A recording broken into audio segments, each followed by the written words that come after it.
ayadoo qarribeen galmudug qabin hoggaan toosan oon madax wax qabatiya lahayn qaas wax ugu dooda ayaa mudane qoorqoor la yiri qaba hoggaankaani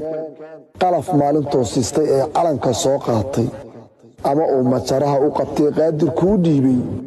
intuu qurac u waabtoo bulshadii qayb walba u yeeray ayuu yiri qabsada dowladnimo waad u qalantaani ayadoon qof laga tegin qofuna gaar isaga qaadan ayuu 11kii qabiil qayb u soo qoray ayagoo ku wada qanacsanay taladii qaateen waatay midnimo qaabileen aad u qiro weyne quruxdii hanaankii galmudug qaaradaha geey qaar kamida bulshada caalamka qaatay calankii sidii qamar cad soo baxdo caad u qari weyday oo kale indhuhu waxay qabteen mudane qoorqoone ma qiyaasna qaabkii bulshada ugu qushuuceen inta qalad asaga lagu baxsho nala qiyaaneeyo oo naga qabiyeedaan qorshihii quruxda loo daayay qaado wale inaan qaadanaa ma aha qaynuun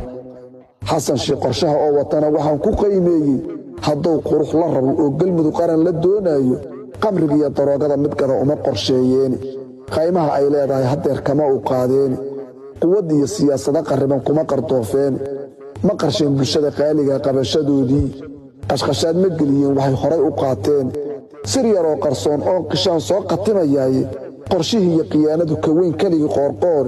waa inaan galmudug qaada karin taliya qaynuun midabkii qurxoona sibaa loo qayirayay ha yeeshee qushaash baa jirtay qaaqlayaal badan ayagana qasaaraa ku dhici aad ku qanacdaan nin dadkiisa kala qaybiya qaali noqon waaye qofka raba qorshaha foosha xumana lagu soo qaaday oo aan qarsayn waa inaad maalin qabataan meel noogu qora waadan baa loo qabsanayaa